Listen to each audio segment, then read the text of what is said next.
YouTube family, কেমন আছো তোমরা? সবাই আশা করছি সবাই ভালো আছো, আমিও বেশ ভালোই আছি। আজকে দেখো এই যে ঘুরতে গিয়েছিলাম, এই ব্যাগগুলো একটু ঘুরে নিয়েছি। আর তারপরে দেখো কিচেনে এসে গিয়ে এই দুটা মিষ্টি কুমড়োর টুকরো নিয়ে নিয়েছি। তো এটাকে আজকে ভাজা করবো, তাই জন্য নিয়েছি। আর মিষ্টি কুমড়োটা বেশি দিন রাখবো না, তো যেহেতু এটাকে একটু ভাজলেই দেখছি গলে গলে যাচ্ছে, তাই জন্য এটা পট করে নষ্ট হয়ে যাবে, এটা আর বেশি দিন রাখা যাবে না, ঝটপট খেয়ে নিতে হবে। তাই বলে আজকে একটু মিষ্টি কুমড়ো কেটে নিচ্ছি। আর যেহেতু আমি চাকু দিয়ে কাটছি, তাই বলে একটু দেখো টাইম লাগছে।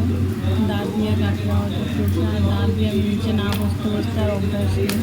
এখন দা দিয়ে কাটতে অনেক সময় লাগে, আমার মনে হয় যে আমি চাকু দিয়েই তাড়াতাড়ি কাটতে পারবো, তো ওই জন্য চাকু দিয়েই কাটছি। আর এতটা মিষ্টি কুমড়ো দুটো টুকরা নিয়েছিলাম, ভেবেছিলাম দুটো টুকরোই বানাবো, কিন্তু তারপর যখন কাটছি দেখছি যে না, একটা নিলেই হবে, যেহেতু আরও অন্যান্য কিছু রান্না করবো। তাই এখন সুন্দর করে আমি সব বাকিগুলো কেটে নিলাম। আর ভিডিওটা বেশি একটা বড় হবে না, খুব অল্প সময়ের ভিডিও হবে, যেহেতু আজকে আমার একদমই মনটা ভালো ছিল না, তাই বলে ভিডিও শ্যুট করতে পারিনি। তো অল্পটাই শ্যুট করেছিলাম, তো সেইটুকুই তোমরা দেখতে পারবে। আর এই দেখো আজকে এইভাবে ভাজা করব, এইভাবে বড়াও খাওয়া যায়, কিন্তু বড়া খাবো না বেসন দিয়ে, যেহেতু ছেলে খাবে, আর ছেলে যেহেতু মিষ্টি কুমড়ো ভালোবাসে, তাই জন্য এইভাবেই ভাজবো আজকে। তো বেসন ছাড়াই এইভাবেও ভালো লাগে খেতে মিষ্টি কুমড়ো। আর এই মিষ্টি কুমড়োটা অতিরিক্ত মিষ্টি, মানে অতিরিক্ত বলতে কোনো চিনির প্রয়োজন নেই। আমরা তো এমনিতে কখনো ভাজাতে চিনি অ্যাড করে থাকি, কিন্তু এই ভাজাতে আর চিনি অ্যাড করতে লাগবে না, মানে এমনিতে এত মিষ্টি আর কি। কষ্ট করে ভিডিও বানানোর পর যদি সেই ভিডিওতে ভিউজ, লাইক, কমেন্ট বা শেয়ার না আসে, অনেক কষ্ট হয়ে যায়। সেরকমই তোমাদের থেকে আমি আশা করছি যে তোমরা আমাকে অনেক অনেক ভালোবাসা দেবে, কিন্তু জানি না হঠাৎ কী হয়, ইউটিউব থেকে আমার সব ভিউজ ডাউন হয়ে যায়, লাইক কমেন্টও থাকে না, শেয়ারও থাকে না, বুঝতে পারি না কিসের জন্য হয় এটা। কিন্তু আশা করছি আগামীতে তোমরা আমার সব ভিডিওগুলো ভালো মতো দেখবে, ভালো ভালো কমেন্ট করবে, শেয়ার করবে। তো এই যে কুমড়োর উপরে এগুলো ফেলে দিচ্ছি একটু কেটে, যেহেতু কুমড়োটা বললামই তোমাদের খুবই নরম আর কি, একটু ভাজলে পুরো এরকম হয়ে যায়। তো আর জল ছাড়ছে না, কিন্তু ভালো কুমড়োটা, তাই দেখো একটু স্টাইল করে দেখা থেকে পরে গেল। তো এরপর ধুয়ে নিয়ে সুন্দর করে হলুদ নুন লাগিয়ে ওটা এটাকে ফ্রাই করবো, আর অন্য কিছুই দেবো না, শুধু হলুদ নুন দিয়ে ফ্রাই করবো। তাই দেখো হলুদ নুন দিয়ে সুন্দর করে মেখে নিচ্ছি। আর আগামীতে জানি না আমার ভিডিওগুলো ঠিকঠাক কীভাবে আসবে, আমার মনটা একদমই ভালো লাগছে না, তো দেখা যাক কয়েকটা। এই দেখো কুমড়োগুলো অ্যাডজাস্ট করে আমি এখন ভেজে নেব।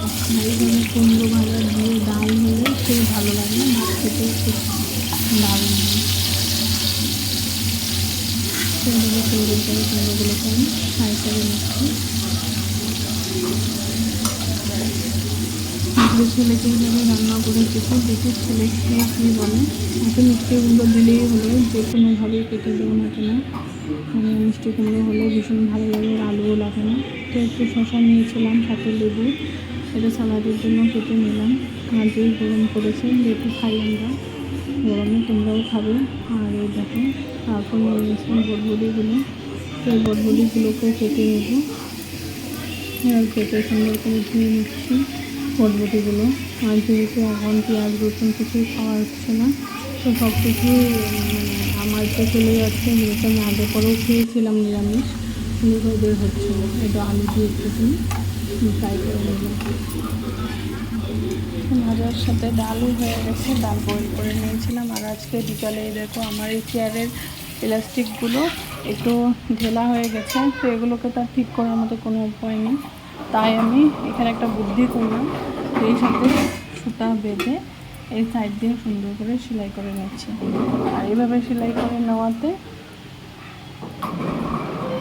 টেনে বেঁধে দিব, তখন একদম টাইট হয়ে যাবে। এভাবে আজকে সেলাই করে নিচ্ছি এটাকে।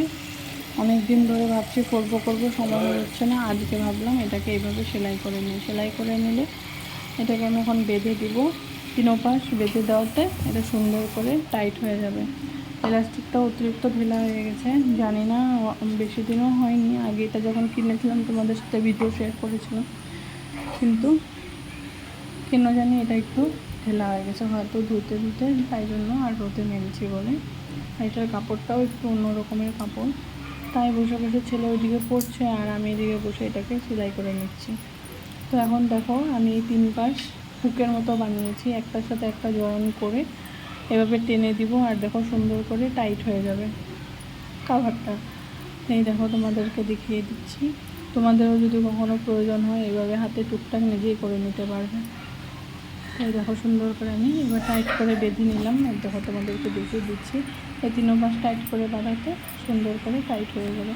তো আজকের জন্য এই পর্যন্তই বন্ধুরা, আজকের জন্য টাটা। সবাই ভালো থাকবে, সুস্থ থাকবে, দেখা হচ্ছে পরের ব্লগে। আর এই ব্লগে কিছু ভুল ত্রুটি হয়ে থাকলে ক্ষমা করবে। আশা করছি বুকটাও ভালো